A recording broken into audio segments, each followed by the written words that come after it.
విద్యార్థులు ఇష్టంగా చదివితే ఉన్నత శిఖరాలను అధిరోహించవచ్చునని కావలి ఎమ్మెల్యే దగ్గుమాటి వెంకటకృష్ణారెడ్డి అన్నారు. పుల్లారెడ్డి నగర్లో ఉన్న ఓ కళాశాలలో నిర్వహించిన కార్యక్రమానికి ఎమ్మెల్యే కృష్ణారెడ్డి ముఖ్య అతిథిగా హాజరయ్యారు. అక్కడ ఏర్పాటు చేసిన పలు సాంస్కృతిక కార్యక్రమాలను, క్రీడలను తిలకించారు. గెలుపొందిన వారికి బహుమతులను ప్రదానం చేశారు. ప్రతి విద్యార్థి చెడు వ్యసనాలకు బానిసలు కాకుండా విద్యపైనే దృష్టి సారించాలన్నారు. ప్రతి విద్యార్థి కష్టంతో కాకుండా ఇష్టంతో చదివితే ఉన్నత శిఖరాలను అధిరోహించవచ్చునన్నారు. విద్యార్థులు బాగా చదువుకుని ఉన్నత స్థాయికి చేరుకుంటేనే ఆ కళాశాల గురువులకు, తల్లిదండ్రులకు మంచి పేరు, ప్రతిష్టలు తీసుకురాగలరని చెప్పారు.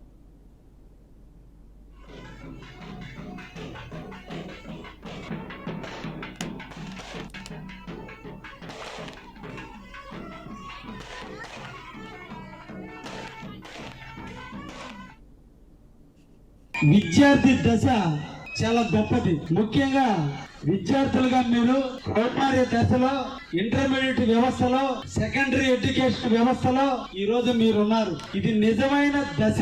మీ జీవిత సోపానానికి, మీ జీవిత ఎదుగుదలకి కరెక్ట్ అయిన టైంలో మీరున్నారు. ఈ టైంలోనే మీరు జీవితం కోసం కళలు కనాలి. ఆ కళలని మీరు సాకారం చేసుకోవాలి. గురువులు మాతృదేవోభవ, పితృదేవోభవ, ఆచార్య దేవోభవ అనేది మన నానుడి. జన్మనిచ్చింది తల్లిదండ్రులు కాబట్టి జన్మనిచ్చిన తల్లికి నమస్కారం చేయాలి. బుడిబుడి నడకల నుంచి ఇంత స్థాయికి నడిపిస్తున్న నాన్నకి నమస్కారం చేయాలి. జ్ఞానాన్ని పెంపొందిస్తూ నిరంతరం కూడా మనకి అజ్ఞానులైన మనకి జ్ఞానాన్ని నేర్పే గురువులను నమస్కరించాలని మన సనాతన ధర్మం.